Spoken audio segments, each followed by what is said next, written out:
Matahari Jakarta siang itu terasa begitu jahat, menyengat kulit hingga ke lapisan terdalam, meski aku baru saja melangkah keluar dari lobi supermarket yang sejuk. Di tangan kanan dan kiriku, kantong-kantong belanjaan yang syarat dengan kebutuhan bulanan bergelayut berat, meninggalkan bekas merah di telapak tangan. Seharusnya aku bisa meminta sopir untuk menjemput di lobi, atau bahkan memesan semua ini secara daring, tapi ada kepuasan tersendiri saat memilih sayuran segar dan daging terbaik untuk Bima, suamiku, dan tentu saja untuk ibu mertua yang belakangan ini sering mengeluh soal selera makannya yang hilang. Aku menghela napas panjang, mencoba membenarkan posisi tas tangan yang merosot di bahu. Keringat dingin mulai merembes di pelipis, bukan karena panas, tapi karena kelelahan yang entah kenapa terasa berbeda hari ini. Langkahku terhenti sejenak di depan deretan etalase toko-toko mewah yang berjajar rapi menuju area parkir VIP. Biasanya, aku hanya akan berjalan lurus, menunduk melihat ponsel, atau bergegas menuju mobil. Namun, kilauan cahaya yang memantul dari dinding kaca sebuah showroom mobil impor di sebelah kiriku memaksaku untuk menoleh. Itu adalah showroom yang memajang kendaraan-kendaraan Eropa kelas atas. Jenis tempat di mana orang tidak sekadar membeli alat transportasi, melainkan membeli status. Lantai marmernya yang putih bersih memantulkan bayangan mobil-mobil sport dengan kap terbuka dan SUV gagah yang harganya mungkin setara dengan satu rumah di pinggiran kota. Cahaya lampu sorot di dalam sana begitu terang, menciptakan panggung sandiwara yang sempurna bagi kaum elit. Dan di sanalah panggung itu sedang dimainkan. Awalnya, aku mengira mataku salah tangkap, karena bias cahaya matahari yang menyilaukan. Sosok itu berdiri di samping sebuah mobil sedan berwarna merah menyala-warna, Rubelite Red, yang sangat mencolok. Wanita parubaya itu mengenakan gaun sutra bermotif bunga besar, dengan selendang oranye yang melilit di lehernya. Gestur tubuhnya sangat khas. Cara dia mengibaskan tangan saat tertawa, cara dia memiringkan kepala dengan dagu sedikit terangkat, yang menyiratkan arogansi terselubung. Jantungku seperti berhenti berdetak selama 1 detik penuh. Itu Bu Ratna, ibu mertuaku. Rasa bingung seketika menyergap. Bukankah tadi pagi saat aku berpamitan, Bu Ratna bilang kepalanya pening dan kakinya bengkak karena asam urat. Dia bahkan memintaku membuatkan sup ayam jahe. Alasan utama kenapa aku rela berdesak-desoken di supermarket hari ini. Tapi wanita di balik kaca tebal itu terlihat bugar, bahkan sangat energik. Tidak ada tanda-tanda orang sakit yang membutuhkan istirahat tirabaring. Namun, kejutan itu belum seberapa. Rasa bingungku perlahan bermetamorfosis menjadi sesuatu yang jauh lebih gelap dan menyakitkan ketika mataku menangkap sosok lain yang berdiri tepat di sampingnya.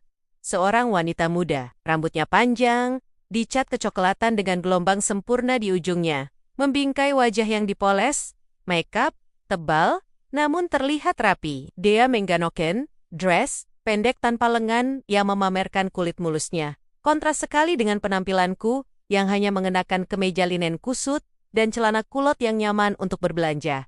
Maya, nama itu mendesis di dalam kepalaku seperti racun. Maya, sekretaris baru di kantor Bima, yang sering disebut-sebut suami saya, dengan nada yang terlalu antusias. Maya, wanita yang pernah tidak sengaja meninggalkan bekas lipstik di kerah kemeja Bima dengan alasan pesta kantor yang liar. Maya, sosok yang selama ini berusaha kusangkal keberadaannya sebagai ancaman dalam rumah tanggaku. Maya, kantong belanjaan di tanganku rasanya bertambah berat 10 kali lipat. Kakiku terpaku di trotoar panas itu, seolah aspal di bawah sana telah meleleh dan menjerat sol sepatuku. Aku ingin berpaling, ingin lari, tapi tubuhku menolak perintah otak. Mataku terkunci pada pemandangan di dalam sana. Mereka terlihat begitu akrab. Bu Ratna tidak sekadar berdiri di sana. Dia merangkul bahu Maya, sebuah gestur intim yang bahkan jarang beliau berikan padaku. Menantunya sendiri yang sudah melayaninya selama 5 tahun.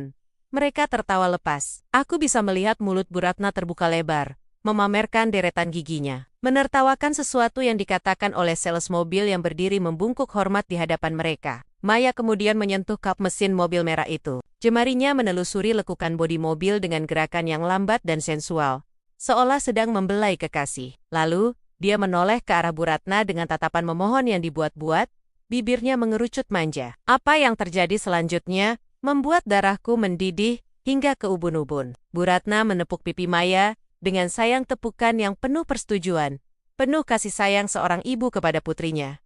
Tapi Maya bukan putrinya. Aku menantunya. Aku yang merawatnya saat sakit. Aku yang membelikan obat-obatannya.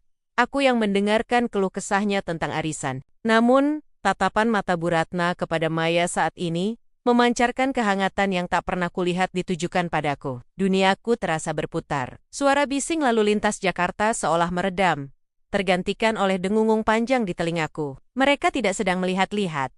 Bahasa tubuh itu terlalu jelas. Maya membuka pintu pengemudi dan masuk ke dalam mobil itu. Sementara Bu Ratna bertepuk tangan kecil, wajahnya berseri-seri penuh kebanggaan. Itu adalah ekspresi seseorang yang hendak memberikan hadiah besar, hadiah yang sangat mahal. Aku mengeratkan cengkeraman pada kantong plastik di tanganku hingga buku-buku. Jariku memutih. Rasa sakit fisik dari plastik yang menekan kulitku sedikit membantuku untuk tetap sadar. Bagaimana mungkin? Bima selalu bilang keuangan perusahaan sedang ketat. Dia memintaku untuk berhemat bulan ini, memotong anggaran belanja dapur, bahkan menunda liburan tahunan kami. Kita harus prihatin dulu sayang, begitu katanya minggu lalu saat aku meminta ganti rugi untuk mesin cuci yang rusak. Dan Bu Ratna, dia selalu mengeluh uang pensiun almarhum bapak tidak cukup. Sehingga setiap bulan aku harus menyisihkan uang pribadiku hasil dari bisnis catering Kasil-Kasilen dan dividen saham warisan orang tuaku untuk menutupi gaya hidupnya. Lalu, dari mana uang untuk mobil Eropa seharga miliaran itu? Pertanyaan itu menghantamku, tapi jawaban yang muncul di benakku justru lebih menakutkan. Aku teringat dompet kartu kreditku yang tertinggal di laci meja rias pagi ini. Kartu kredit, Black Card, dengan limit tak terbatas, yang merupakan kartu tambahan dari rekening utamaku harta, bawaan dari keluargaku. Bukan uang Bima. Aku memang sengaja meninggalkannya, karena hanya ingin belanja ke supermarket. Sebuah firasat buruk merayap naik dari perut ke kerongkongan, rasanya pahit seperti empedu. Aku melihat Maya keluar dari mobil. Wajahnya berbinar-binar, seperti anak kecil yang baru mendapat permen raksasa. Dia memeluk Bu Ratna erat-erat. Dan ibu mertuaku membalas pelukan itu tak kalah eratnya, sambil mengelus punggung wanita simpanan suaminya itu. Pemandangan itu begitu surrealis, begitu menjijikkan, hingga aku merasa mual. Mereka terlihat seperti keluarga bahagia. Keluarga bahagia, di mana aku tidak termasuk di dalamnya. Aku hanyalah sapi perah yang tak kasat mata, penyedia fasilitas yang kini berdiri kepanasan di luar kaca, sementara para parasit itu menikmati dinginnya AC dan mewahnya kehidupan yang dibiayai oleh siapa? Aku harus tahu. Aku tidak bisa hanya berdiri di sini dan menduga-duga. Rasa sakit hati yang menghunjam dada perlahan berubah menjadi bahan bakar yang memanaskan keberanianku. Aku menarik napas panjang, menghirup udara berdebu Jakarta, mencoba menenangkan gemuruh di dada. Aku tidak akan masuk ke sana dan melabrak mereka seperti orang gila. Itu bukan gayaku. Itu terlalu murah untuk wanita sekelas Ayu. Aku perlu mendengar apa yang mereka bicarakan. Aku perlu bukti seberapa dalam pengkhianatan ini mengakar.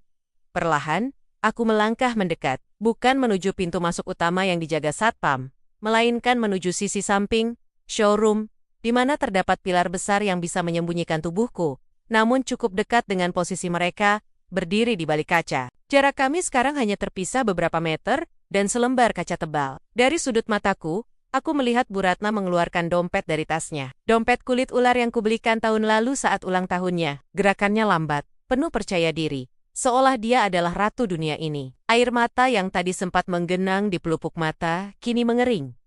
Tergantikan oleh tatapan tajam seorang pemburu yang sedang mengintai mangsanya. Hatiku mungkin hancur berkeping-keping, melihat suami dan mertuaku bersekongkol dengan wanita lain. Tapi otak-otak yang selama ini mengelola keuangan keluarga dan menjaga nama baik mereka masih berfungsi dengan sangat baik. Aku meletakkan kantong belanjaan di lantai trotoar. Tak peduli lagi pada daging sapi wagyu yang mungkin akan meleleh atau sayuran organik yang akan layu. Fokusku hanya satu, memastikan apa yang akan terjadi selanjutnya. Aku merapatkan tubuh ke dinding pilar, menajamkan telinga dan mata, bersiap untuk kenyataan terburuk yang akan mengubah hidupku selamanya. Kakiku terasa seperti dipaku ke lantai marmer yang dingin dan licin itu. Udara di dalam showroom mobil mewah ini seharusnya sejuk, disirkulasikan oleh pendingin ruangan sentral yang berdengung halus. Namun bagiku, atmosfer mendadak terasa sesak dan mencekik. Bau khas interior mobil baru campuran aroma kulit premium, karet, dan semiriang. Biasanya menyiratkan kemewahan. Kini justru memicu rasa mual di perutku. Aku menarik napas panjang, berusaha menenangkan detak jantung yang memburu liar di dalam rongga dada. Jangan gegabah, Ayu, bisikku pada diri sendiri. Jangan meledak sekarang. Dengan langkah hati-hati, Aku menggeser tubuhku ke balik pilar besar yang tertutup cermin. Bersembunyi di balik beong-beong sebuah SUV hitam metalik yang dipajang gagah di tengah ruangan. Dari sudut ini, aku bisa melihat pantulan mereka berdua dengan jelas, tanpa harus menampakkan diri. Jarak kami hanya terpisah sekitar 5 meter. Cukup dekat untuk mendengar setiap kata yang keluar dari mulut mereka. Namun cukup jauh untuk menyembunyikan getaran amarah yang mulai menguasai tubuhku. Bu Ratna, wanita yang selama 5 tahun ini kupanggil ibu dengan penuh hormat, berdiri di sana dengan dagu terangkat. Ia mengenakan kebaya modern berwarna merah marun yang kuberikan saat ulang tahunnya bulan lalu. Di sebilanya, Maya wanita muda yang telah meracuni pernikahan kami terlihat menggelayut manja di lengan mertuaku.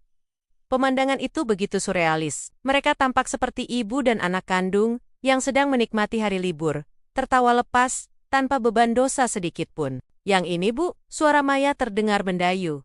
Jari-jarinya yang lentik dengan kuku dicat merah muda, menelusuri kap mesin sebuah sedan sport berwarna putih mutiara. Tapi harganya, aduh, Maya takut Bima marah kalau tahu harganya segini. Aku menahan napas. Nama suamiku disebut dengan begitu akrab, seolah ia adalah milik bersama yang bisa didiskusikan secara terbuka. Terdengar tawa renyah Bu Ratna.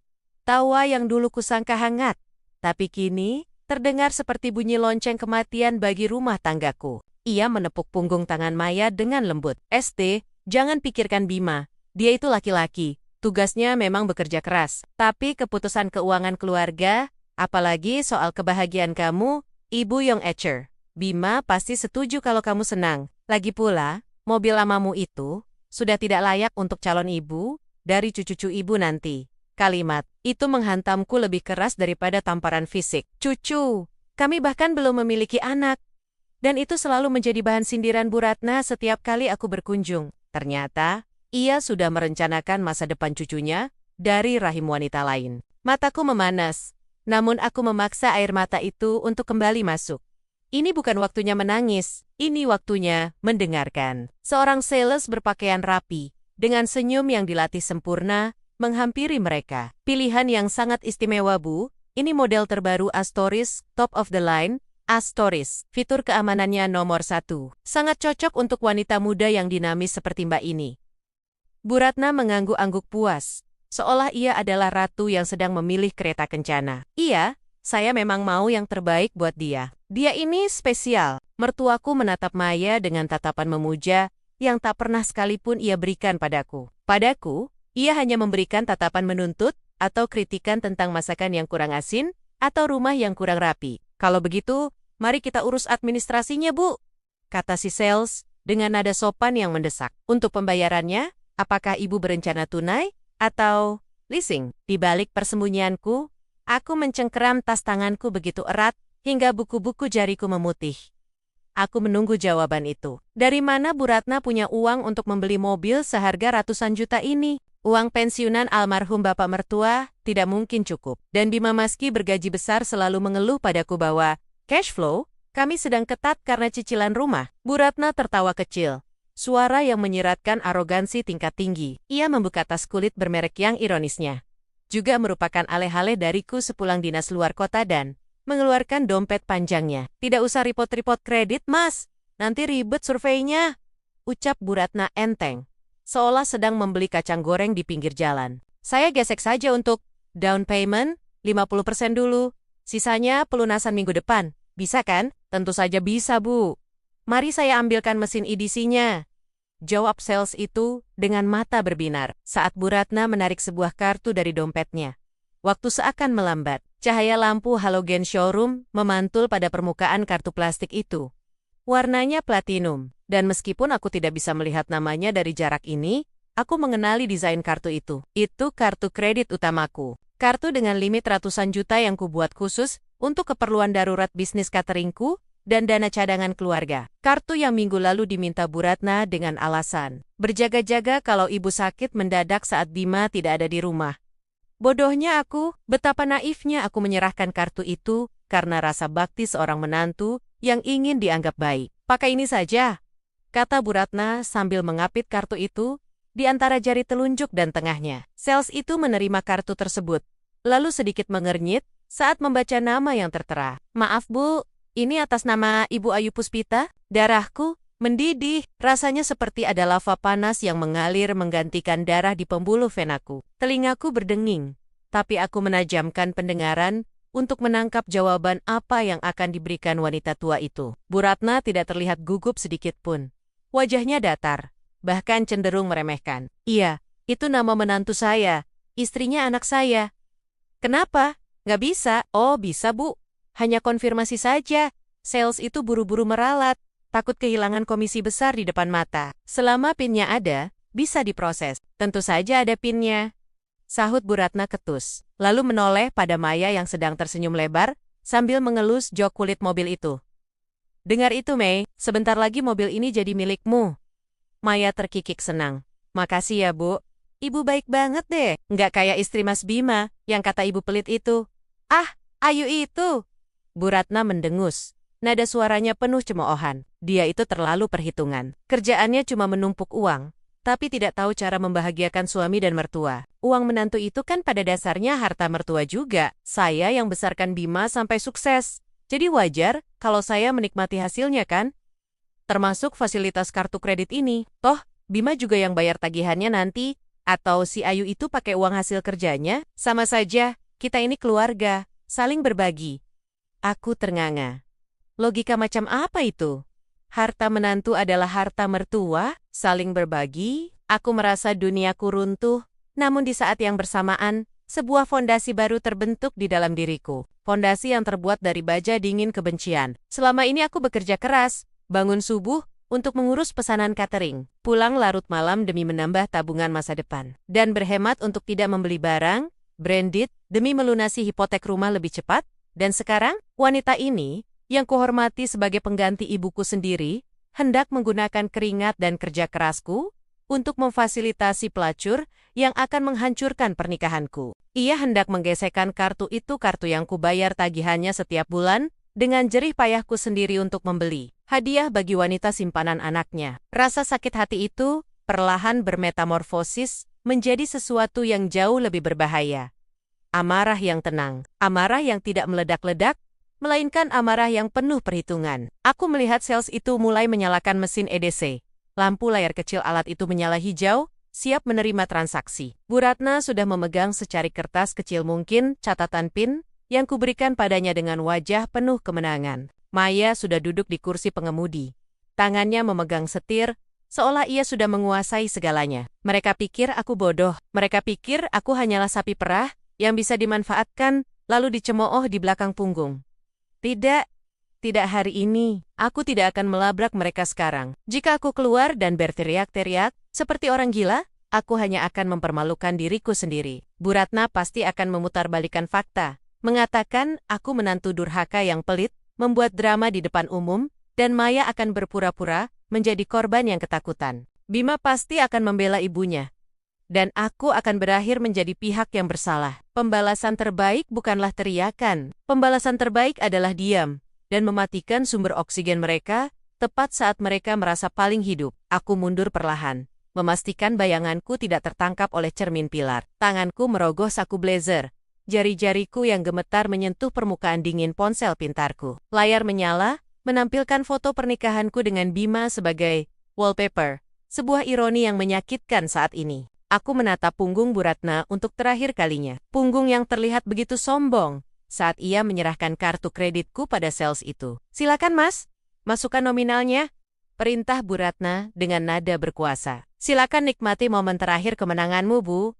Batinku dingin. Karena setelah ini, kartu itu tidak akan lebih berharga daripada sepotong plastik sampah. Aku membuka kunci layar ponselku. Mataku tidak lagi basah. Pandanganku tajam, terfokus pada satu aplikasi dengan logo perisai biru aplikasi, mobile banking, yang memegang kendali atas semua asetku. Di dalam showroom yang dingin itu, aku merasa panas membara. Bukan karena demam, tapi karena api dendam yang baru saja disulut. Permainan ini baru saja dimulai. Dan kali ini, akulah yang memegang kendalinya. Napas tak lagi terasa sebagai aliran udara yang menghidupi paru-paru, melainkan seperti meneguk lahar panas. Kalimat terakhir Bu Ratna, bahwa hartaku adalah hartanya juga masih berdengung di telinga. Memantul-mantul di dalam tempurung kepala, dengan frekuensi yang menyakitkan. Tangan kananku, yang masih mencengkeram tali tas kulit, gemetar hebat. Bukan karena takut, melainkan karena lonjakan adrenalin yang tercampur dengan amarah murni yang belum pernah kurasakan sebelumnya. Aku harus bergerak. Jika aku tetap berdiri di sini, di balik pilar marmer yang dingin ini, aku mungkin akan kehilangan kendali. Aku bisa membayangkan diriku melompat keluar, menjambak rambut Maya yang tertata rapi itu, atau meneriaki Bu Ratna di depan para sales yang berpakaian necis. Tapi tidak, itu terlalu murah, itu terlalu mudah bagi mereka. Mereka akan memutarbalikkan fakta, menyebutku istri yang gila dan histeris, sementara mereka adalah korban. Dengan langkah perlahan dan terukur, aku mundur. Sol sepatuku beradu pelan dengan lantai keramik showroom yang licin dan mengilap, memantulkan cahaya lampu lampu sorot yang menyilaukan. Aku menyelinap ke balik sebuah SUV hitam besar yang dipajang tak jauh dari tempatku menguping.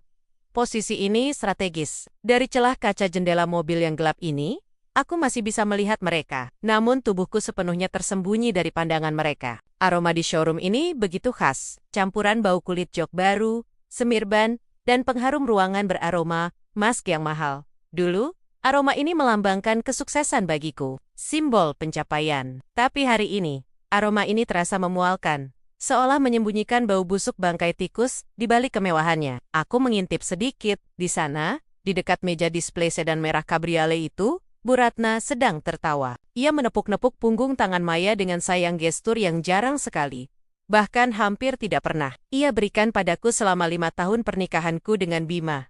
Maya, dengan gaun pastelnya yang sok lugu, tersenyum manja sambil menunjuk ke arah dashboard mobil.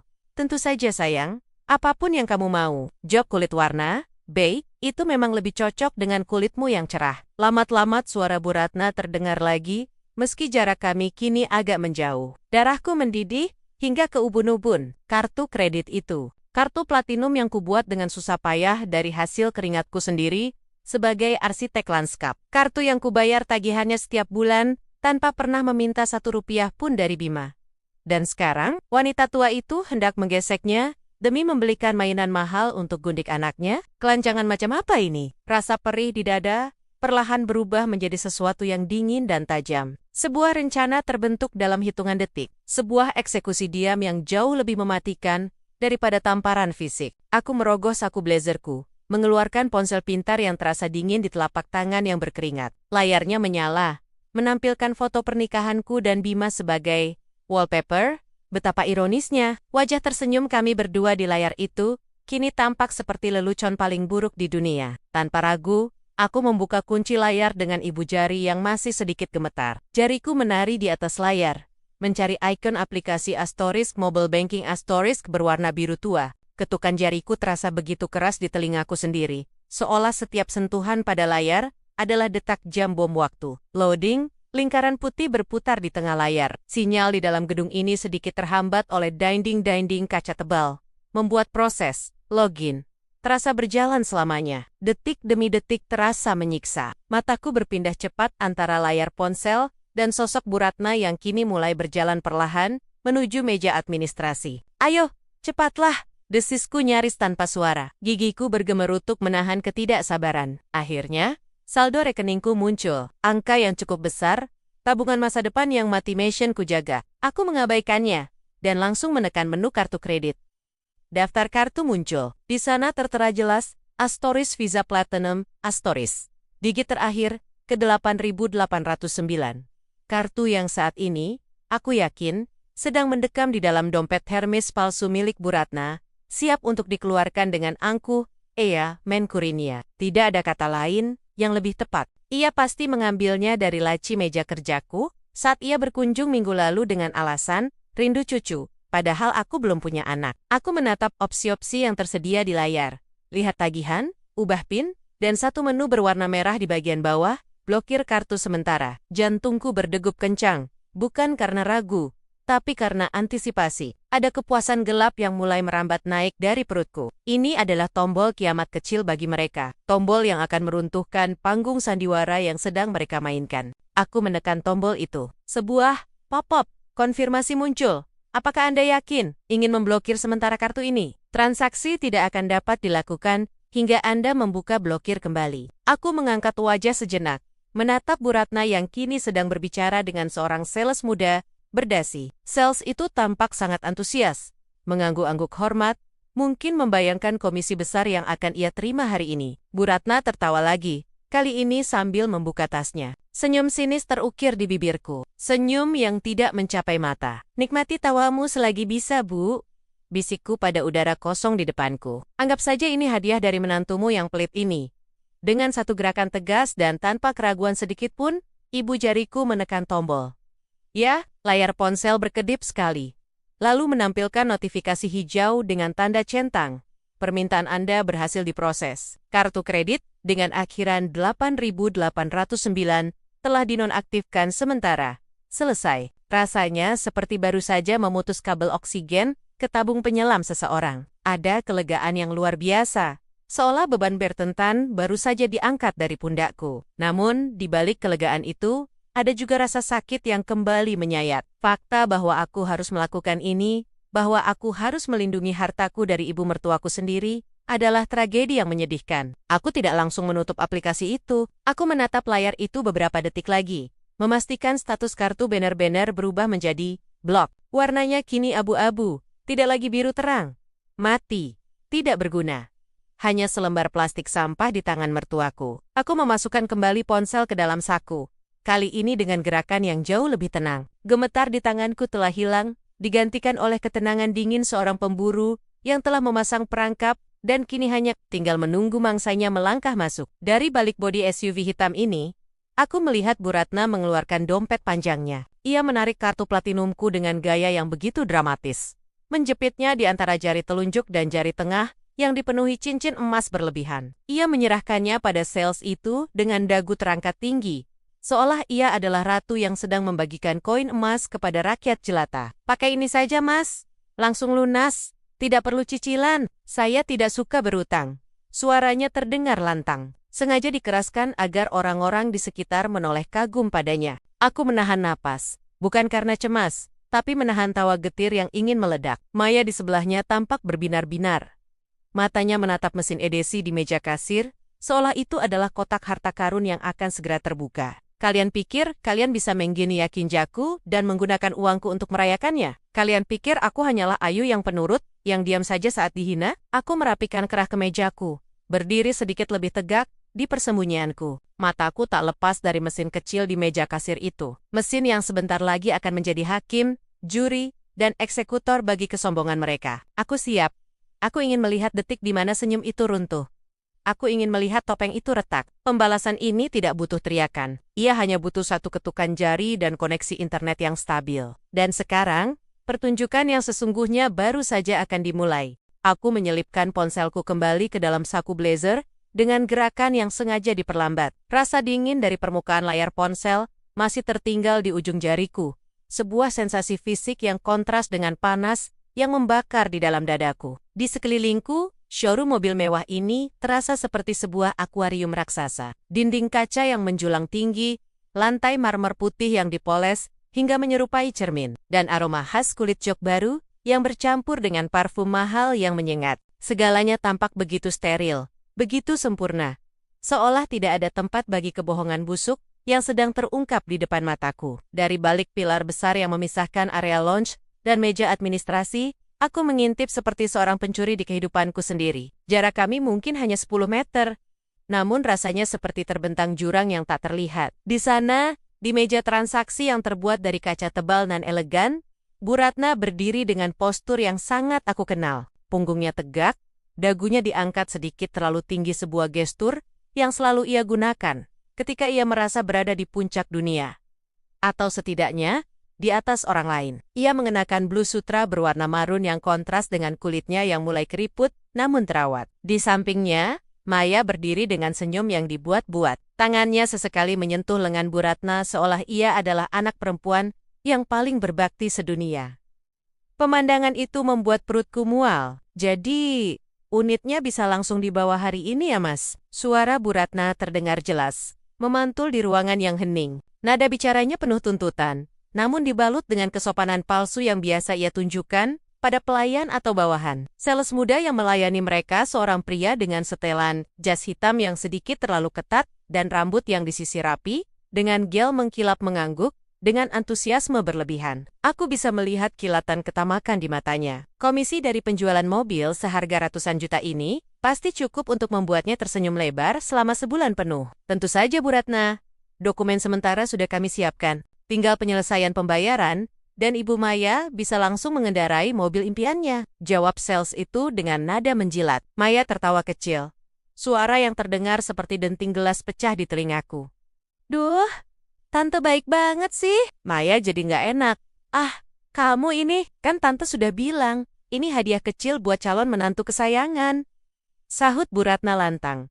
Sengaja mengeraskan suaranya, agar didengar oleh beberapa pengunjung lain di ruangan itu. Kata-kata itu menghantamku lebih keras daripada tamparan fisik, calon menantu kesayangan. Kalimat itu merobek sisa-sisa rasa hormat yang kupunya untuk wanita tua itu. Uang yang akan dia gunakan untuk membeli hadiah kecil itu adalah hasil keringatku. Itu adalah hasil dari ribuan jam lembur, meeting yang melelahkan, dan pengorbanan waktu yang tak terhitung jumlahnya. Dan sekarang, dia hendak menggunakannya untuk membiayai wanita yang menghancurkan rumah tanggaku. Aku menahan napas ketika melihat tangan Bu Ratna merogoh tas tangan Hermes Nia, tas yang, ironisnya, juga kubelikan tahun lalu sebagai hadiah ulang tahun. Dengan gerakan lambat yang dramatis, seolah sedang melakukan ritual suci, ia mengeluarkan dompet panjangnya. Inilah momennya. Jantungku berdebar begitu kencang, hingga aku takut suaranya akan menggema di seluruh ruangan sunyi ini. Darah berdesir di telingaku, menciptakan suara mendenging yang konstan. Aku meremas ujung blazerku,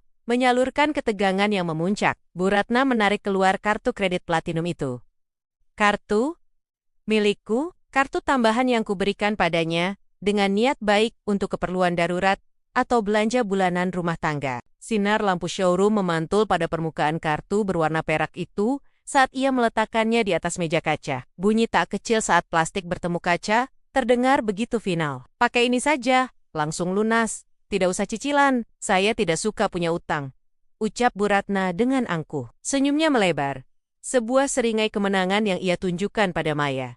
Aku memejamkan mata sesaat, membayangkan apa yang akan terjadi selanjutnya. Aku baru saja menekan tombol blokir di aplikasi perbankanku kurang dari 2 menit yang lalu. Sistem bank zaman sekarang bekerja secara real-time. Seharusnya, kartu itu sekarang hanyalah sepotong plastik tak berguna. Sales itu mengambil kartu tersebut dengan kedua tangan, memperlakukannya seperti benda keramat. Baik Bu, mohon ditunggu sebentar. Pria itu berbalik menuju mesin edisi Electronic Data Capture yang terletak di sisi meja.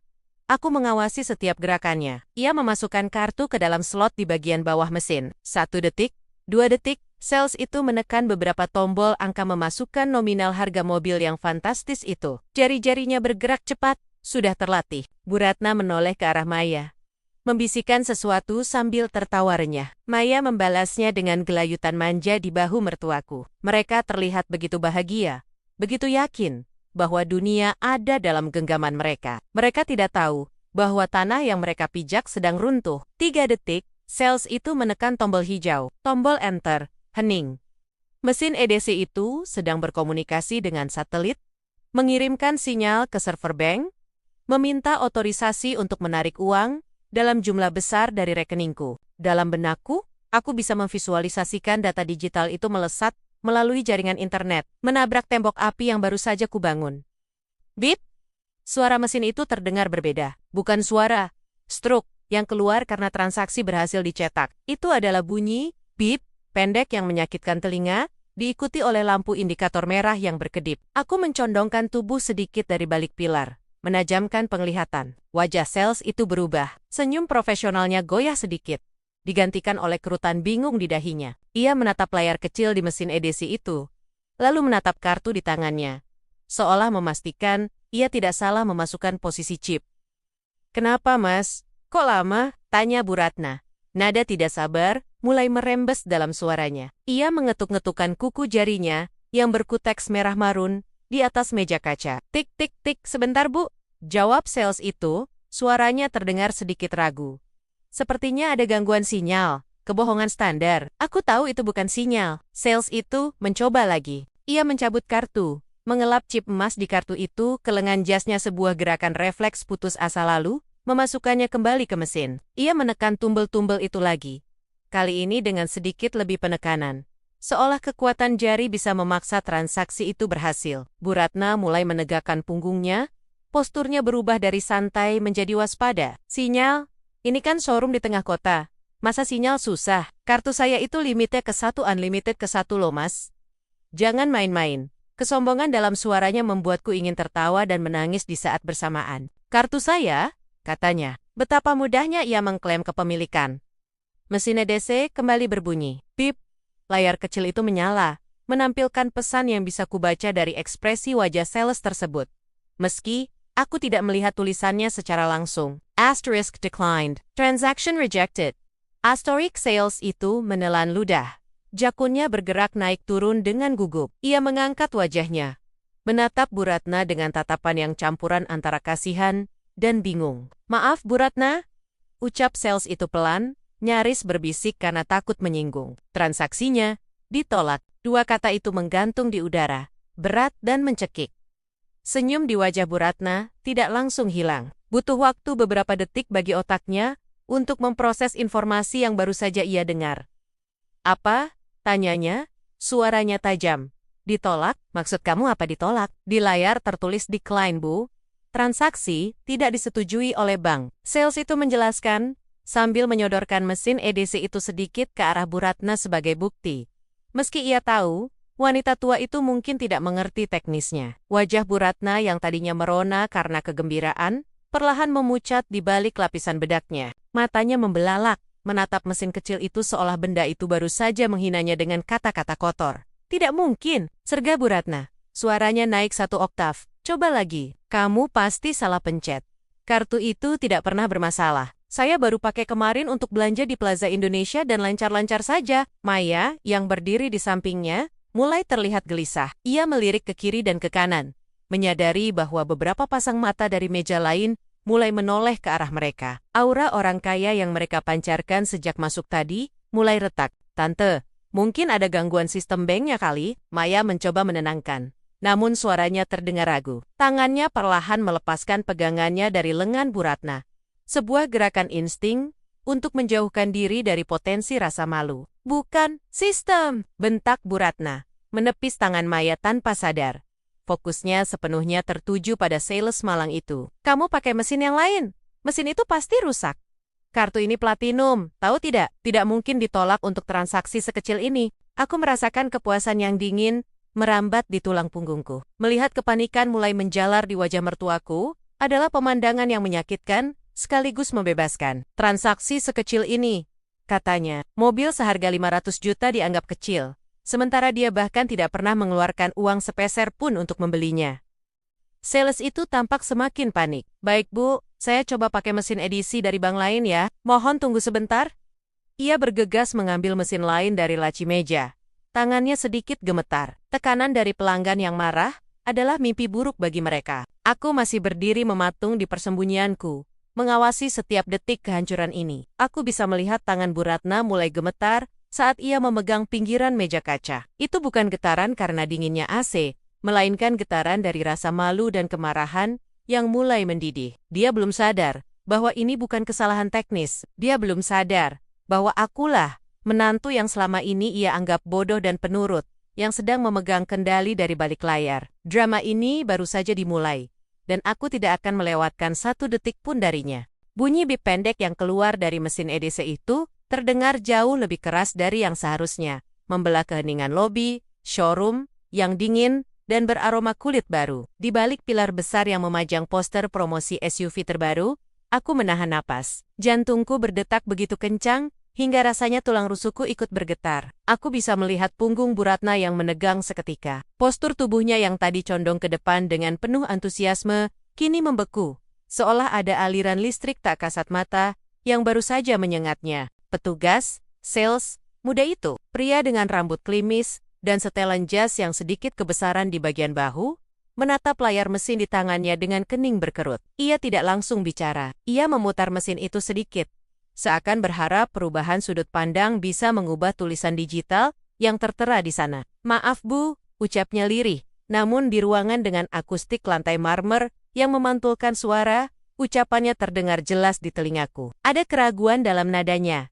Jenis keraguan yang muncul ketika seseorang harus menyampaikan kabar buruk kepada orang yang terlihat memiliki kuasa. Transaksinya ditolak lagi. Declined. Bu Ratna menyentakkan tangannya, merebut mesin kecil itu dari genggaman si sales dengan kasar. Gerakan itu begitu tiba-tiba hingga Maya, yang berdiri di sebelahnya, sambil membelai kap mesin sedan merah marun impiannya, terlonjak kaget. Apa maksudmu ditolak? Kamu pasti salah pencet. Suara Bu Ratna mulai naik 1 oktav. Ia tidak melihat ke arah layar, melainkan menatap tajam ke mata petugas itu dengan nyalang. Itu kartu platinum. Anak muda, limitnya bukan untuk beli kacang goreng. Coba lagi. Ia melempar mesin itu kembali ke meja kaca di hadapan mereka dengan bunyi klak yang menyakitkan telinga. Aku meremas tali tasku erat-erat. Kuku-kukuku menancap ke telapak tangan. Rasa puas mulai merambat naik dari perutku. Sebuah sensasi hangat yang anehnya menenangkan. Di tengah ketegangan ini, inilah momen yang kutunggu. Detik di mana realitas menghantam kesombongan ibu mertuaku. Baik, Bu. Saya coba sekali lagi ya. Mungkin tadi ada gangguan jaringan, ujar sales itu dengan senyum yang dipaksakan. Keringat dingin mulai terlihat mengilap di pelipisnya. Ia kembali memasukkan kartu kredit berlogo bank ternama itu ke dalam slot. Jari-jarinya menari di atas tombol angka. 1 detik, 2 detik, 3 detik. Waktu terasa melambat. Aku bisa melihat Maya mulai gelisah. Perempuan itu, yang biasanya tampil begitu percaya diri dengan dagu terangkat, saat menggandeng suamiku, kini mulai celingukan. Matanya menyapu sekeliling ruangan, menyadari bahwa beberapa pengunjung lain mulai menoleh ke arah mereka. Bip, suara itu lagi, dan kali ini diikuti oleh helaan napas panjang dari si petugas. Sales, ia menatap Bu Ratna dengan pandangan meminta maaf yang lebih dalam.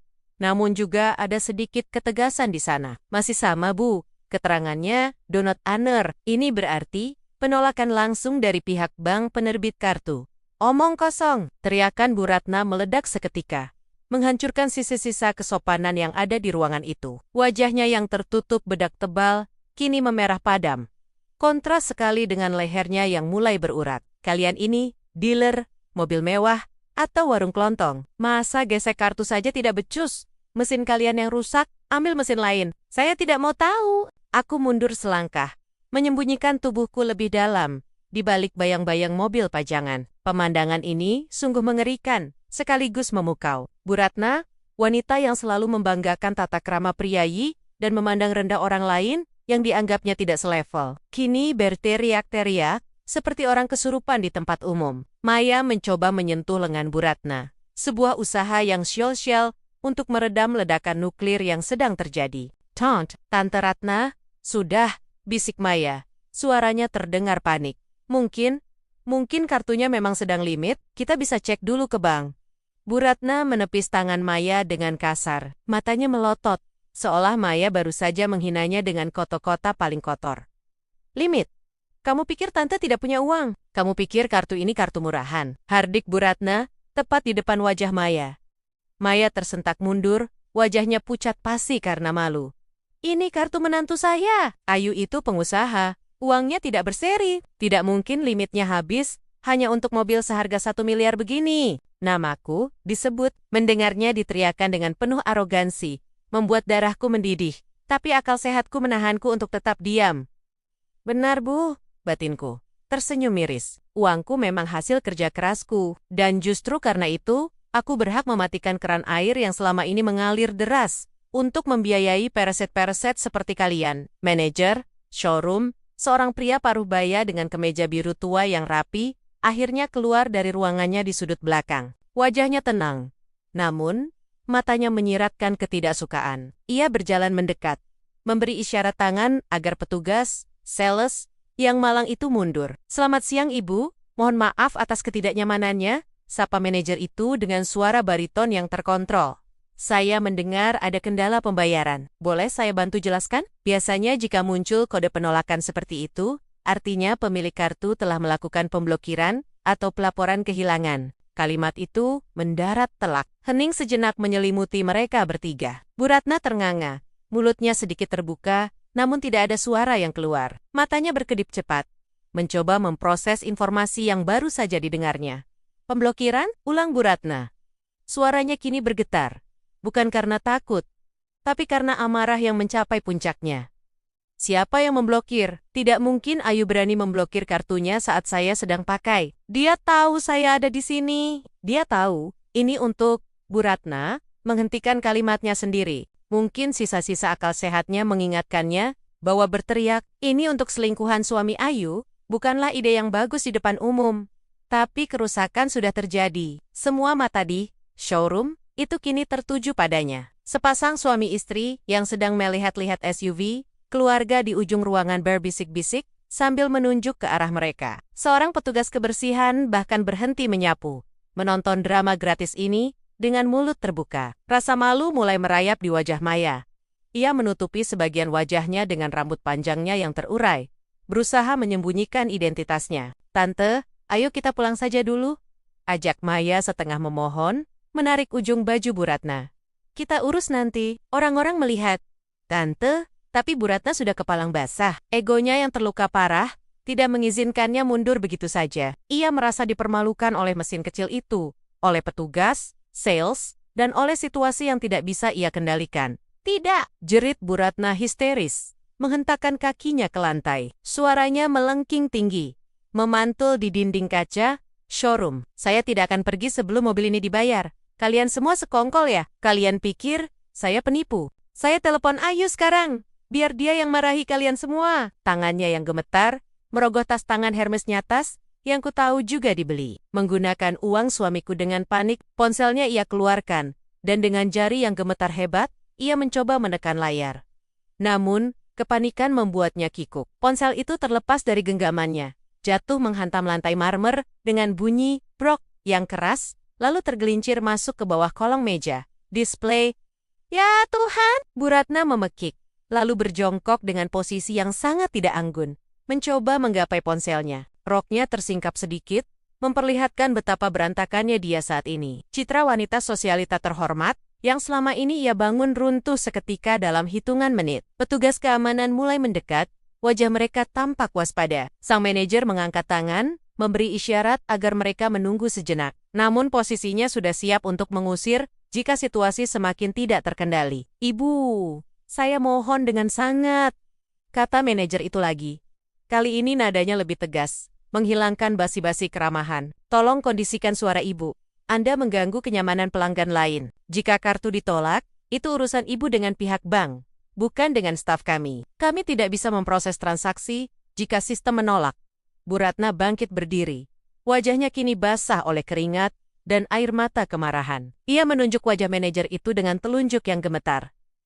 Berani kamu mengusir saya? Kamu tidak tahu siapa anak saya? Kamu tidak tahu siapa tante? Cukup. Maya akhirnya tidak tahan lagi. Ia menyela dengan suara keras, menyadari bahwa setiap detik mereka di sana adalah penghinaan yang semakin dalam. Maya menyambar lengan Bu Ratna dengan kuat, tidak lagi peduli pada sopan santun kepada orang tua. Kartunya diblokir, Tante. Ayo memblokirnya. Kita tidak bisa beli mobil ini sekarang. Tante hanya mempermalukan diri sendiri. Kalimat Maya seperti tamparan air dingin bagi Bu Ratna.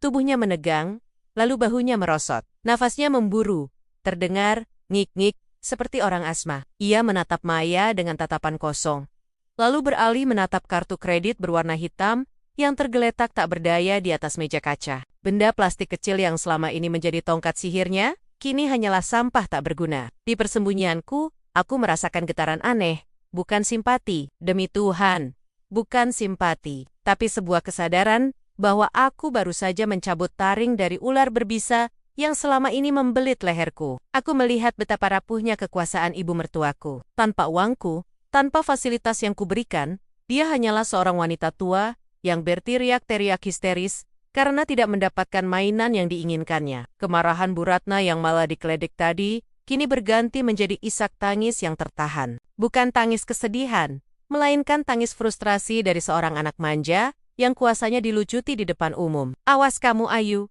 gumamnya. Suaranya parau namun cukup keras untuk ditangkap oleh telingaku yang sudah terlatih waspada. Anak durhaka, berani dia mempermainkan saya. Ia masih menyalahkanku. Tentu saja, dalam narasinya, dia adalah korban. Korban dari menantu pelit yang tidak mau membelikan mobil untuk selingkuhan anaknya. Logika yang sungguh sakit, namun itulah realitas yang ia hidupi. Aku merapikan blazerku, menarik napas panjang untuk menetralkan detak jantungku. Drama ini sudah mencapai puncaknya. Aku tidak perlu muncul. Aku tidak perlu melabrak mereka. Dan berteriak-teriak seperti orang pasar. Cukup dengan satu panggilan telepon ke call center, bank, aku telah menciptakan neraka kecil bagi mereka. Saat Maya dengan susah payah menyeret Bu Ratna yang masih meracau untuk keluar dari pintu kaca showroom, aku tetap diam di tempatku. Aku memperhatikan bagaimana orang-orang menatap punggung mereka dengan tatapan mencemooh. Bisik-bisik mulai terdengar di antara para staf sales yang kini berkumpul. Mungkin menertawakan orang kaya baru yang kartunya ditolak. Rasa lelah fisik mulai terasa. Namun jiwaku terasa lebih ringan dari sebelumnya.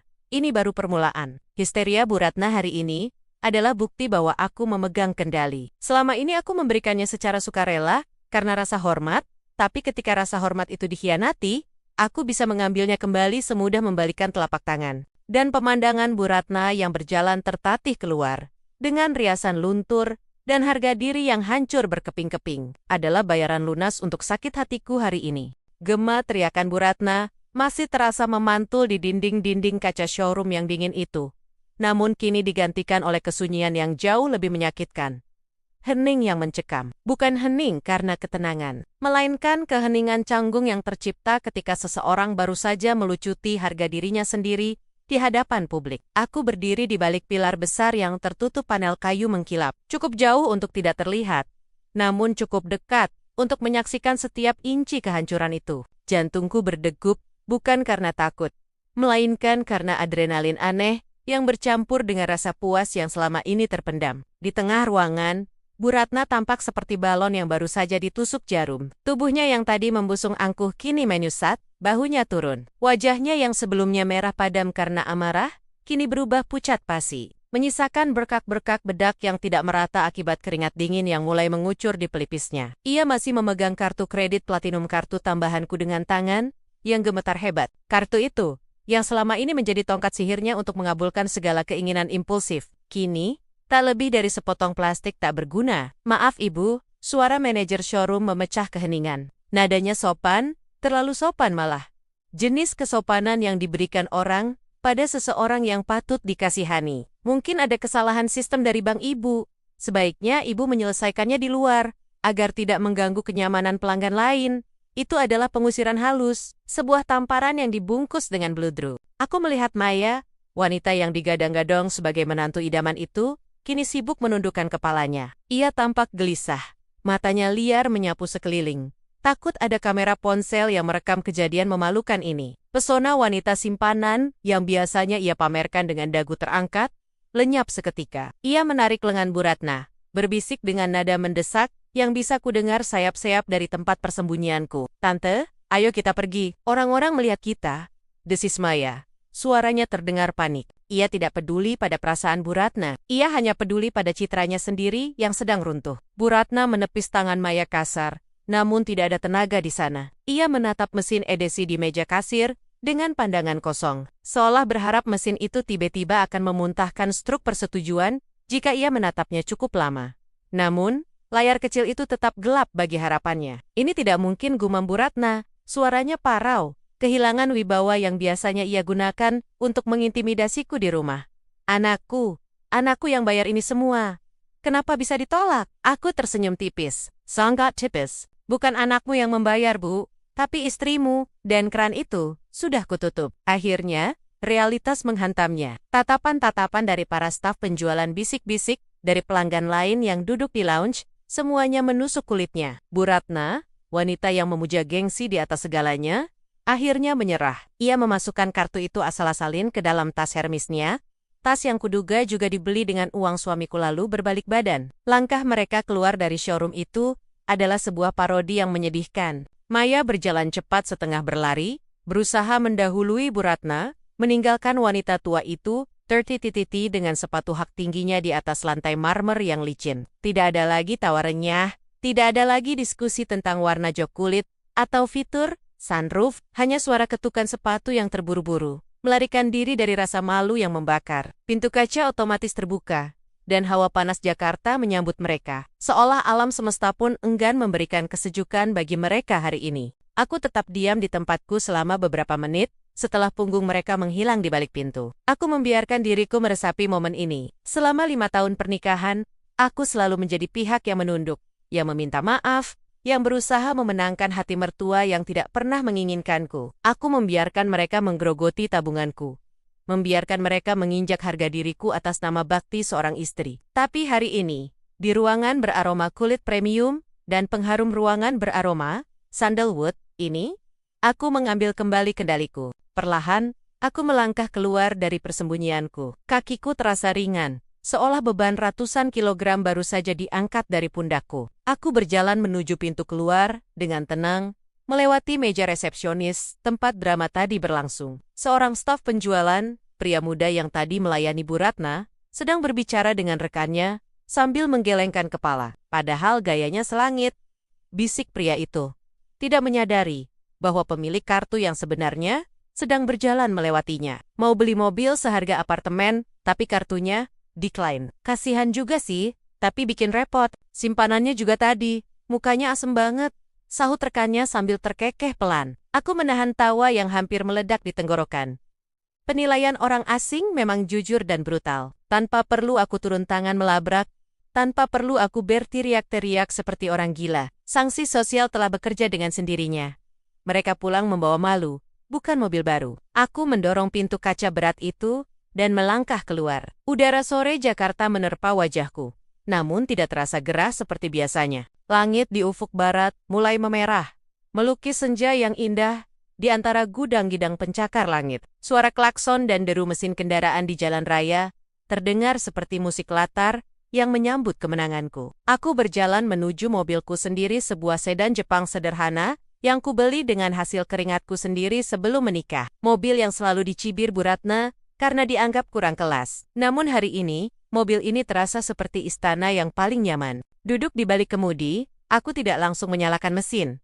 Aku mengeluarkan ponselku dari dalam tas. Ada beberapa notifikasi dari aplikasi perbankan. Transaksi ditolak. Rupiah ke 850.000, 000 minus limit. Tidak mencukupi, kartu diblokir, transaksi ditolak. 33 rupiah. 50 juta, kartu diblokir. Deretan notifikasi merah itu terlihat begitu indah. Lebih indah dari puisi cinta manapun yang pernah Mas Bayu tuliskan untukku dulu. Ini adalah bukti hitam di atas putih bahwa aku memiliki kuasa. Bahwa uang yang mereka hamburkan selama ini adalah milikku, atas namaku, dan aku berhak menghentikannya kapan saja. Aku membayangkan apa yang sedang terjadi di mobil Maya sekarang. Pasti suasana di sana panas dan penuh tuduhan. Bu Ratna mungkin sedang menelepon Mas Bayu sambil menangis histeris. Menyalahkan bank, menyalahkan pelayan toko, menyalahkan dunia, tanpa menyadari bahwa akulah dalangnya. Dan Mas Bayu, dia pasti akan kebingungan. Dia tidak akan bisa marah padaku secara terbuka, karena dia tahu persis dari mana sumber uang gaya hidup ibunya berasal. Untuk pertama kalinya dalam waktu yang lama, aku tidak merasa takut menghadapi konfrontasi yang mungkin terjadi di rumah nanti. Biar saja. Biar Mas Bayu pulang dan bertanya. Aku sudah menyiapkan jawabannya. Aku akan berkata dengan wajah polos bahwa aku melihat aktivitas mencurigakan dan memblokir kartu demi keamanan. Sebuah alasan logis yang tidak bisa dibantah. Namun cukup untuk mengirim pesan tersirat, aku tahu, dan aku tidak akan diam lagi. Aku menarik napas panjang, menghirup aroma Astorisk air freshener Astorisk jeruk nipis di mobilku. Dadaku terasa lapang. Rasa sakit karena pengkhianatan itu masih ada tentu saja. Luka hati tidak sembuh dalam sekejap tapi rasa tidak berdaya itu telah hilang. Dulu, aku berpikir bahwa mempertahankan pernikahan berarti harus berkorban segalanya, termasuk martabat dan finansial. Aku pikir dengan membelikan apa yang mereka mau, aku bisa membeli cinta dan penerimaan mereka. Betapa bodohnya aku, cinta tidak bisa dibeli. Dan rasa hormat tidak diberikan kepada orang yang membiarkan dirinya diinjak-injak. Hari ini, di pelataran parkir ini, Ayu yang lama telah mati. Ayu yang penurut, yang naif, yang selalu berkata iya. Bu dan baik, Mas, telah kubiarkan tertinggal di dalam showroom bersama sise-sise harga diri Bu Ratna. Aku menekan tombol, start, pada mobilku. Mesin menderu halus. Aku memasukkan persneling dan mulai melajukan mobil membelah kemacetan Jakarta. Aku tidak akan pulang ke rumah sekarang. Mungkin aku akan mampir ke sebuah restoran enak, memesan makanan mahal yang selama ini kuhindari, demi berhemat untuk keluarga, dan menikmatinya sendirian. Atau mungkin, aku akan pergi ke spa. Yang jelas, aku akan merayakan kemenangan kecil ini. Kaca spion mobilku memantulkan gedung showroom, yang semakin mengecil di kejauhan. Badai itu memang belum sepenuhnya berlalu. Proses perceraian dan perebutan hak yang sesungguhnya masih menunggu di depan mata. Akan ada teriakan lagi, akan ada manipulasi lagi dari Mas Bayu dan ibunya. Tapi itu urusan nanti. Untuk saat ini, di dalam kabin mobil yang sejuk ini, yang kurasakan hanyalah ketenangan. Ketenangan absolut setelah badai. Aku menyalakan radio, dan sebuah lagu ceria mengalun. Bibirku menyunggingkan senyum. Kali ini senyum yang tulus. Senyum seorang wanita yang baru saja memegang kembali kemudi hidupnya sendiri. Aku siap menghadapi apapun setelah ini. Karena sekarang aku tahu, kartu asnya ada di tanganku.